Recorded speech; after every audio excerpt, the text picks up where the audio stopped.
Science tells us that for every action, there is an equal and opposite reaction. What that means is that essentially the action and the reaction are similar to a pair. It's almost like a couple. They're dancing with each other.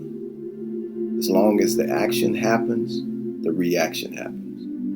So when the same action reoccurs, so does the reaction occur. If you're a scientific mind, what you will do is you'll learn to forecast, plan for the reaction.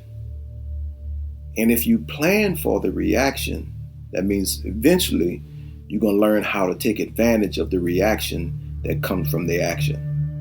So then the action is no longer something arbitrarily or organically that happens, but intentional. An intentional act takes place in order to produce an intentional reaction.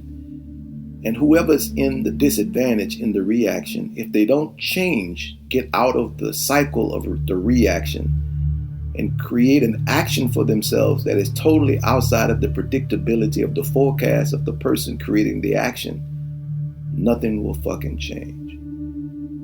So, that said, Black men have been lynched, hung, and they're being lynched now. As a Black man, I've seen this action before.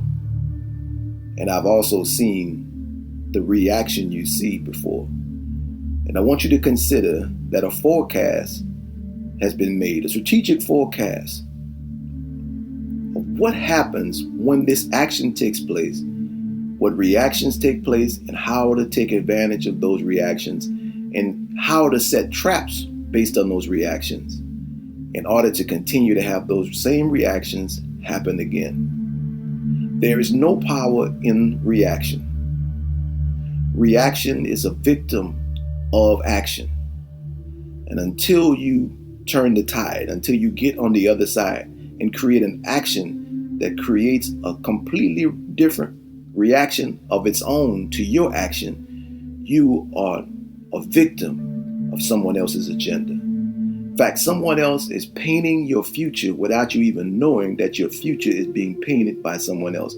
Every time we react to an action created by this racist system, we are being strategically forecast, and our future is being made to become grimmer and grimmer and grimmer.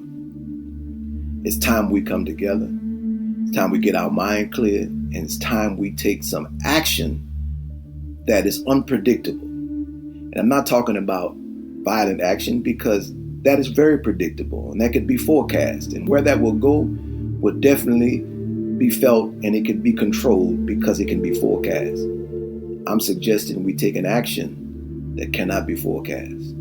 An action that is spontaneous, unpredictable, and is coming from a place that no one would ever expect us to come from.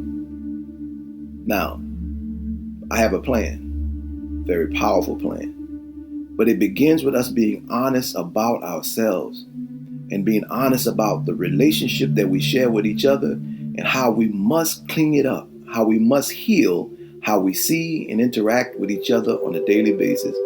We must come back to our senses in order to produce an action that will cause a reaction from everyone in the world, a reaction that they're not prepared to make, but they will have to make, because every action is an equal and opposite reaction.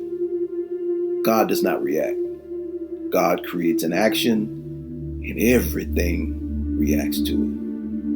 So I'm talking about tapping into God power. I'm talking about tapping into the perfect good for us all, knowing that all things are working in our favor because all things are God. All things are good. Listen, it's time we get clear. And it's time we come clean about the things that this world has gotten us to do to ourselves, that we must now stop and take inventory of and realize that the body needs to be healed, that our minds need to be purged of all the junk and the garbage that has been put in it that causes us to look at each other and we see in the mirror and each other when we walk down the streets. It's time we clean up. It's time we embrace the fact that we are one family, one human family. and that something has been perpetrated against the human family to keep the human family from coming together again. Racism was designed to undermine human solidarity.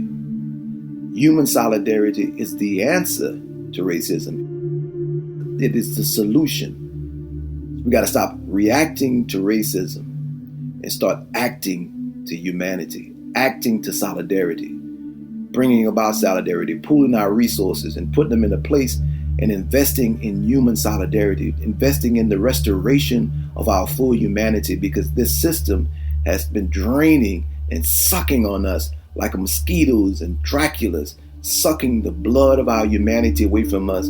So we're so far away from being the full human being that we were born to be. I'm M. I'm the CEO of the Soul Focus Group. And yes, I approve this message.